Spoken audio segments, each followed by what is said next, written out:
The rafters are now selected and the crown marked for their upside and orientation on the top beams. They are cut to length, and the quarter ellipse drawn and cut on each end. The rafters are 2x6 fir and the profiles are cut with the jigsaw in the same fashion as the beams, albeit with a shorter and thinner blade.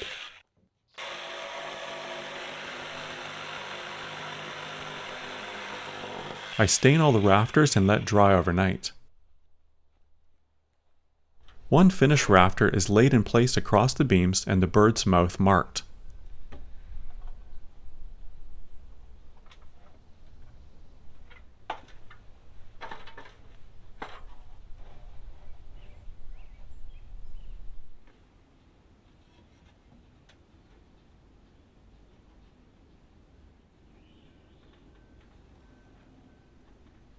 A horizontal seat cut and a vertical plumb cut. I use a block of wood that will mark the seat of the bird's mouth equal to the width of the beam.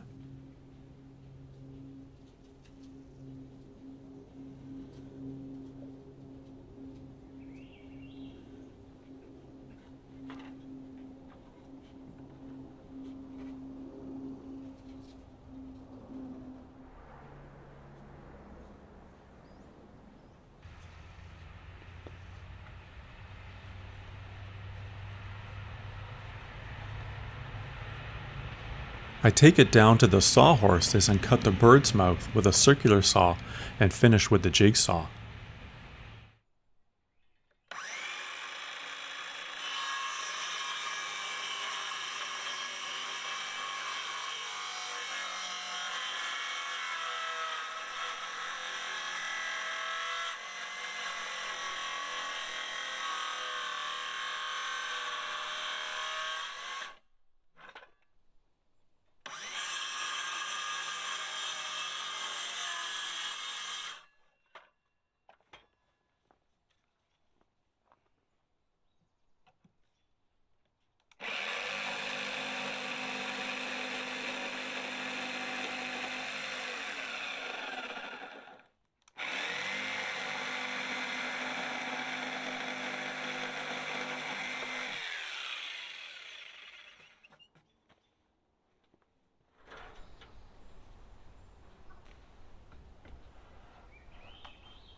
It is test fitted, then screwed into place.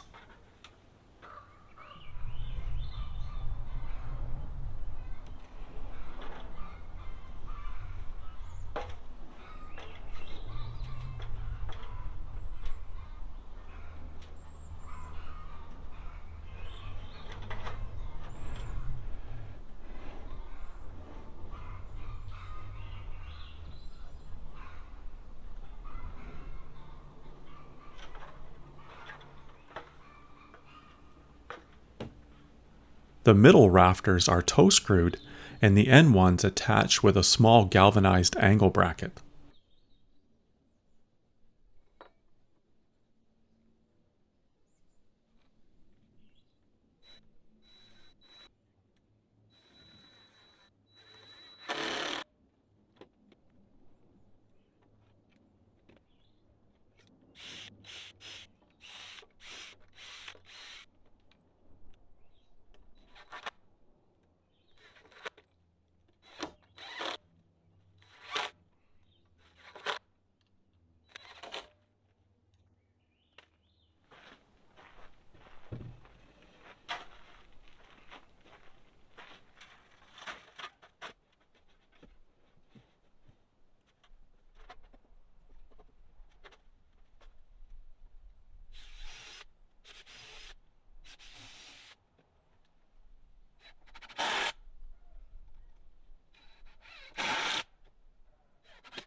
Blocks are cut and installed between the rafters to add lateral support. One block between the front rafters and another at the back. I also add these blocks to help straighten any rafters that may have a twist to them. Alternatively, You can add these blocks at the time you are installing each rafter. That might be easier than trying to cut and fit each one after the rafters are in.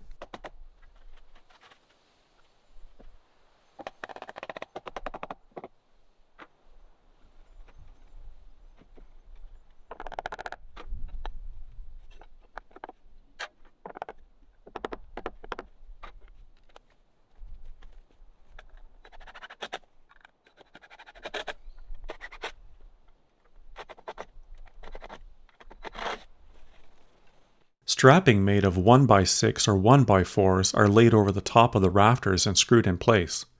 They will be the support and attachment points for the metal roof screws later. While I'm waiting for the metal roof panel order to arrive, I can complete the carpentry by adding the walls. They are made of 2x4s spaced across the cross members and girts. They are cut to length, stained, and screwed in place. I used 2x4s for strength, and also because I had a lot of them. I used stop blocks clamped to the top of the cross member to make placement and alignment easier. I used spacing blocks between the slats for a consistent gap.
When the roofing arrived, I rolled out tar paper over the strapping.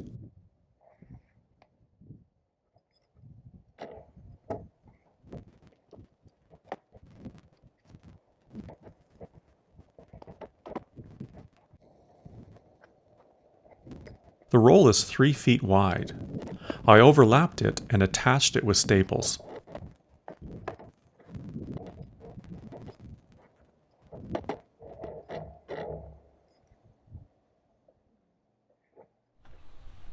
I made a marking stick from scrap trim to mark the location of the screws on the panel with a Sharpie. This ensures each screw is properly spaced and hits the intended strap.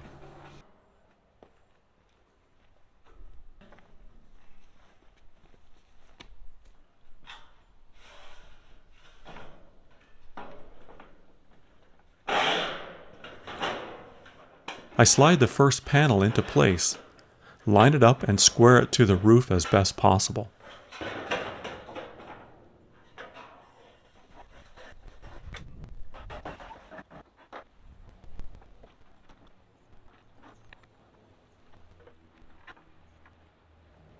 Then hold it in place with a few screws. When I'm happy with the placing of the first panel, I run in more screws. From the other side of the shed, I mark a panel and slide it up onto the roof. Then slide it over and overlap the edge of the first panel. Again, I hold it in place with a few screws. Then I climb up on the roof and screw each panel fully, being careful to step only where there is strapping. This is repeated until all the panels are in place.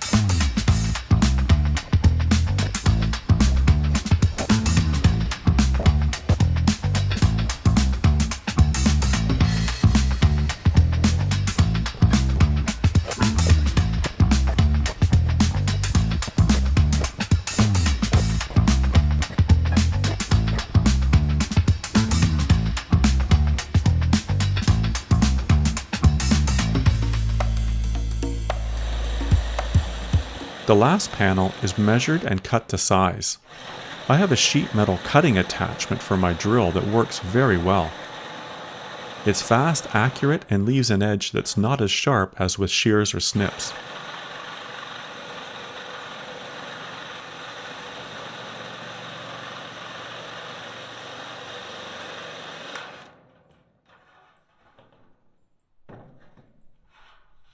After the last panel is in, I add a drip edge to the front high eave and to the sides. And the woodshed is done. Thank you so much for watching. If you like what you see on our channel, give us a thumbs up and subscribe if you haven't done so already. We'll see you next time. Now to split some wood and fill it.